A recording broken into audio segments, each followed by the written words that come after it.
Today I'm going to do a reading and commentary of Shelley Lubben's book, The Truth Behind the Fantasy of Porn, The Greatest Illusion on Earth, chapter 17. So just give me a moment. And before I do get started today reading this chapter and providing some commentary, I want to make it known once more to individuals out there who are linked to or attached to the adult entertainment industry.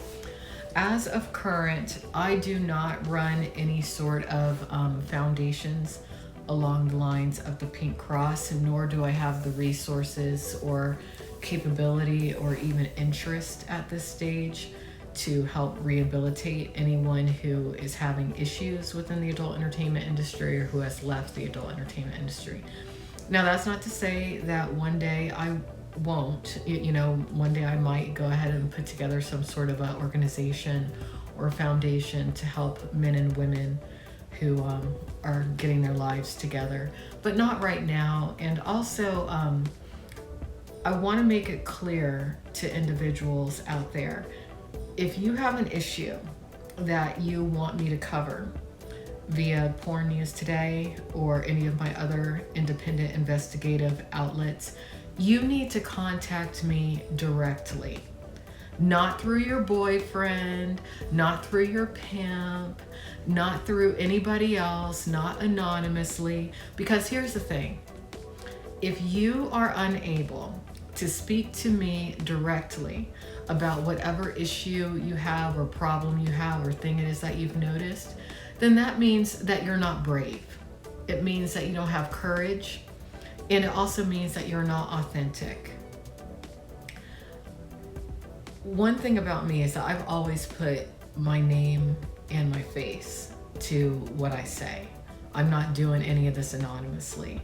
So if you're not on the same level as me when it comes to that stance, I don't even want to deal with you. Okay? Just letting you know. All right, chapter 17 is titled, You and What Army? The next few months were pure hell. Gary lost his job and had to have knee surgery. His mother tried to make him divorce me. His aunt called Child Protective Services to try to get Tiffany taken away from us. And his dad left his mom right after we got married. What are the odds? The devil wasn't going to let me get away that easily. I wanted a divorce. Gary wanted to fight for us, so he put down the meth and joined the United States Army. Army, I thought. I loved military men.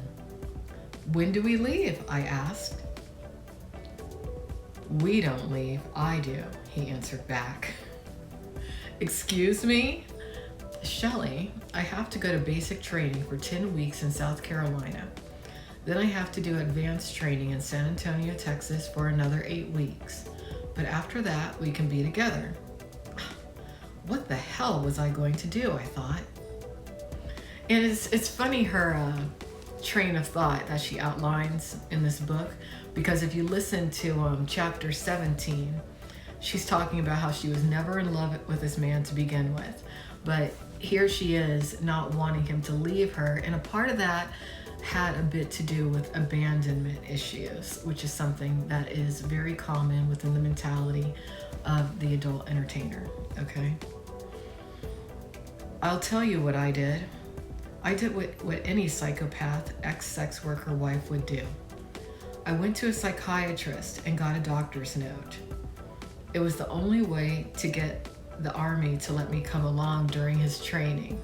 So she found a way to still be with him because she was becoming a bit codependent when it came to her relationship. And actually, if you, a lot of Shelley and Gary's situation strangely parallels what's going on with a couple within the IRL streamer community known as Attila and Joel Rancid. Make sure that you follow their YouTube and Trovo and Bitwave streams, because it's a very interesting situation. Very interesting. Actually, we almost can figure out how their situation is going to end by reading Shelley Lubben's book. Yes, I manipulated the United States Army. Gary wasn't happy about my stunt at all. It must have been terrible when his commander called him to the office to tell him the Red Cross had an emergency message from his mentally ill wife and that she needed him to come home and move her to Texas. Gary had to redo his entire schooling because of my little stunt. But he kind of deserved it, because I think that part of the reason that he married her was just to appease his family, because I think his family wanted him to get married. And it's possible that he decided to go into the army to try to have a break from Shelley. But if he needed a break, he shouldn't have married her to begin with. So, kind of made his own bed. Well, I was mentally ill. It's not like I lied or anything. I just sort of used it. Gary looked so good when I saw him. I couldn't believe it. 2 grueling months of the Army's basic training program, Gary looked incredible. He came back with a powerful new name, Private Garrett Lubben. The Army didn't allow nicknames. The military had made a real man out of him. Garrett. I could get used to that, I thought. There was just one problem. Garrett was sober and all healed up. I was a cesspool of mental disorders, addiction, and demonic strongholds. Not only that, Garrett had a new beautiful physique, while I rapidly gained weight in recovery. I felt uglier and more unworthy than ever before. So her self-esteem was still in the gutter. There's just more of you to love, Shelley, Gary said. Gee, thanks for noticing my fat. Well, at least I couldn't go back to the sex industry. No one would hire me now. Not necessarily true. There's always the BBW market.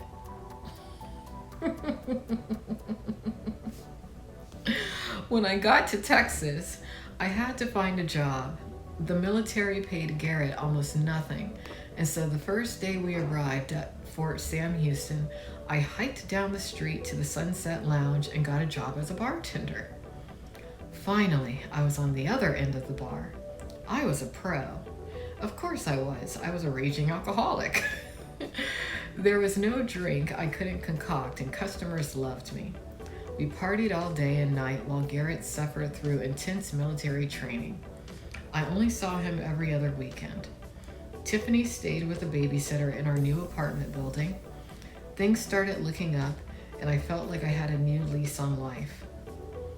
Unfortunately, the collar quickly fell off, and I made a huge, terrible mistake. One night when I was drunk and the cash was low, I foolishly agreed to have sex for money. In my inebriated, messed up mind, I was trying to help support my family. I was also addicted to fast, easy money. Demons and alcohol tried to destroy my life once again.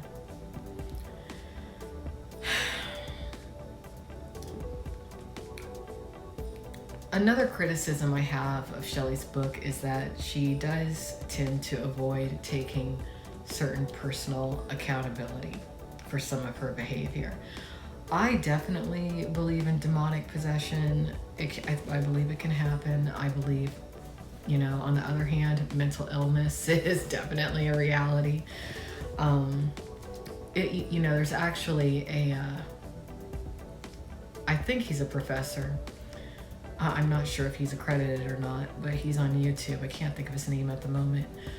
But he has a theory that today's psychiatric terminology is basically a redefinition of demonology from the Catholic Church. It's just putting a different vocabulary on the same kinds of characteristics. So, there's a lot of ways that you can look at Shelley's situation, but when it comes to, her agreeing to have sex for money after she'd, been married for a while, I think she should have gone on and taken personal accountability for this little act in her book, but she didn't. But that's, that was her path. Demons and alcohol tried to destroy my life once again. I found out 3 weeks later I was pregnant, and I literally went through the roof. The man I had sex with was black.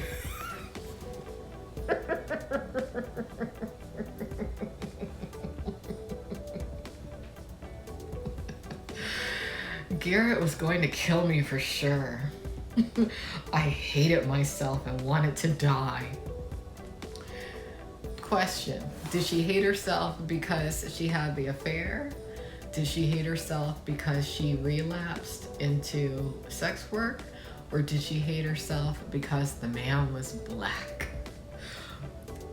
Now, I'm used to Shelley Lubben to an extent, okay? She was never racist towards me, personally, all right? I don't really believe she was racist, but I think that at this point in her life, she was living in a world to where there was a certain stigma. Here she was, a white woman, living on a military, or was she on the base? Well, she was, close to it, with a guy who just entered the army, married a white guy from a preacher, a household, Christian household, and here she was having an affair, an interracial affair. So yeah, and you have to keep in mind also, her eldest daughter Tiffany was a multiracial individual. She had Tiffany allegedly from an East Asian man. So there was a lot going on in her life. The night I had sex with the man, I felt so guilty. I knew it was wrong. Prostitution didn't come easy to me anymore. I felt horrible, so I only had sex for about a minute with a condom, and then pushed him away because I knew it was wrong. I couldn't go through with it, yet here I was pregnant.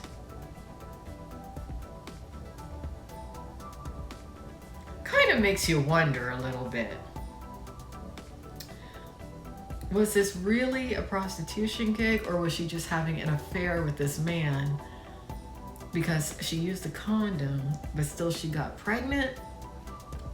That was a similar situation to what manifested Tiffany. I'm just gonna say, rest in peace, Shelley. Rest in peace. I still think that she was a good activist and advocate for women. She just went through some things. I was a cursed woman. I had to tell Garrett the truth. I stupidly called him on the phone. Garrett, I have some terrible news. Do you promise not to leave me? Yes, Shelley, I promise. I had sex with someone else when I was drunk.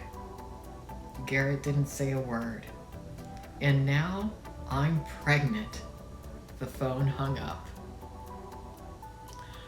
And again, this does parallel a bit of what's going on with Attila and Jewel. Because remember how, for those of you who watch the IRL streamers, I think like the main thing that made Attila upset with Jewel is that there's some guy who happens to be black that Jewel was with, and I think she did a stream with, meaning intimately with, when Attila was away.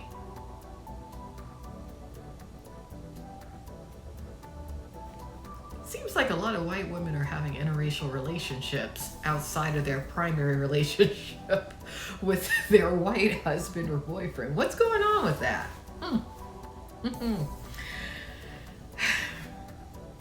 I really screwed it up this time, I thought.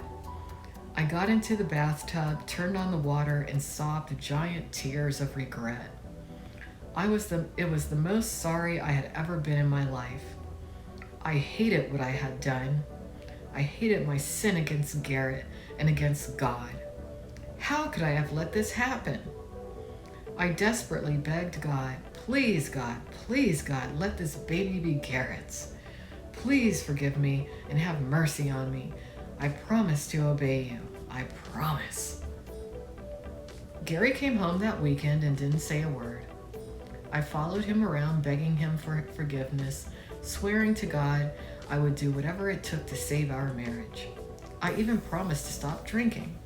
I almost promised him that when the baby was born, if it wasn't his, I would give it up for adoption. He agreed to stand by me no matter what, but I saw the pain in his eyes. I crushed his big, beautiful heart. Garrett finally finished his schooling and received orders to go to Fort Lewis, Washington. Thank God, I thought. I had to get out of Texas and away from that bar. Because her potential baby daddy probably was still there. We drove all the way across the country in a little black Datsun truck I bartered from one of my bar customers. Poor Tiffany had to sit behind my seat for 200 miles. Good thing a cop didn't pull us over. After a sober drive along the Oregon coast, I heard a voice within say, "Trust me, Shelley." I had no choice but to trust God. I had no one else to lean on. Garrett was gone all the time and barely talked to me when he was home. My parents weren't around and didn't care much.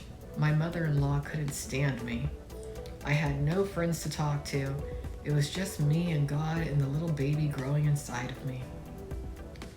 "Baby, I am sorry your mommy is so stupid. I really love you."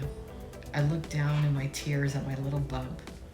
My heart broke at the thought of having to give my baby up. Every day, I got down on my knees and begged God to have mercy and please let the baby be Garrett's.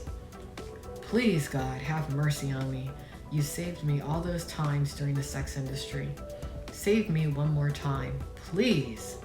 I wept and wept. I was deeply sorry for my sins. I was an emotional wreck. I began to experience regular flashbacks and nightmares of my horrible past. Images of foul men penetrating me in every orifice haunted me every night. I woke up screaming and punching my pillow. During the day, I lived through constant mood swings. One minute I was angry and throwing things, and the next I was on the floor sobbing in tears.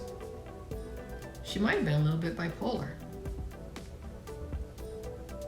Garrett thought it was pregnancy hormones, but I knew it was more than that. I was battling real demons, and I needed real help. I knew I needed to go to church. Desperate for any help I could get, I pulled out the yellow pages and chose the first church I landed my finger on. Champion Center. Sounded good enough to me. Sunday came, and we pulled up to a glamorous big church in our ugly beat-up Datsun. I was so embarrassed. Everybody looked happy and shiny. Moms and dads with happy little children running around. It made me cringe. I hated the family I grew up in. As soon as I walked in, I experienced massive culture shock. The music was ear-splitting and people were jumping up and down, waving their hands in the air. Why the hell were these people so happy, I wondered. All things are possible, sang and danced a thunderous choir of purple-robed people. Struck by the bright lights and powerful music around me, I fell into a chair in the crowd and lowered my head. Paranoid, I thought someone might know me. I looked over at Garrett and his face was lit up like a kid at a carnival. He was used to the light and music. I was used to death and darkness. I just sat there and stared. The music stopped and some young guy walked on stage praising the Lord. "Success begins on Sunday," the pastor exploded. Then he opened a book and said he was teaching on the 9 tests that prove some kind of potential or something like that. None of it made sense to me. I was about to get up when he stopped and pointed his finger directly at me. "Do you know that there's a champion inside of you?" The truth hit my face like a half-ton truck. Kicking and screaming inside of my soul, the talented champion little girl in me was dying to get out. She had been locked up in a hell cave for over 17 years, and she wanted out. Overwhelmed by the powerful words of the pastor, I burst into violent tears, and 17 years of pent-up pain exploded out of me. I began to mourn for my shattered life. A blob of a million traumatized pieces, I wailed over the injustices done against me since I was a child. I screamed out in pain at the utter wickedness of my parents' betrayal. I sobbed over the self-hatred against my own soul. I utterly hated myself. The entire service became my funeral, and evil lie after lie was exposed. It was the truth encounter of a lifetime, and it was only the beginning. The eulogy of the dead, my unexpected funeral, ended with me wiping tears and the concluding pastor's words. Resist the devil and he will flee from you. I knew right then what I had to do. I went straight home, got down on my knees and prayed. Jesus, please forgive me for all of my sins, which are many.